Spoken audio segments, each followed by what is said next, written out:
Live లో ఒక సంఘటన చోటు చేసుకుంది. డెమోన్ పవన్ అలాగే రీతు వీళ్ళిద్దరూ మాట్లాడుకుంటున్నారు.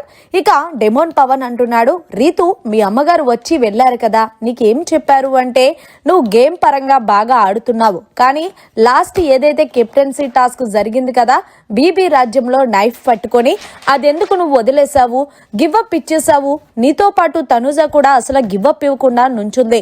ఆ అమ్మాయి ఎలా ఆడుతుందో అలా నువ్వు ఆడలేవా అంటూ నన్ను అడిగింది. అంటే దానికి నాకు చాలా హ్యాండ్ పెయిన్ వచ్చేసిందమ్మా, అందుకే వదిలేశానంటూ చెప్పుకొచ్చాను. అలాగే ఏదైతే బాక్సుల టాస్క్ జరిగిందో ఆ టాస్క్ లో కూడా నువ్వు అలా గివ్ అప్ ఇవ్వడం నచ్చలేదు రీతు, నువ్వు కెప్టెన్ అవ్వాలని అనుకుంటున్నాను అంటూ మా అమ్మ అదే చెప్పింది. అండ్ అలాగే తనుజ అయితే నిన్ను చాలా బాగా చూసుకుంటుంది అంటూ, నేను ఎలాగైతే నిన్ను చూసుకుంటానో అలానే తనుజ చూసుకుంటుంది అంటూ చెప్పుకొచ్చింది.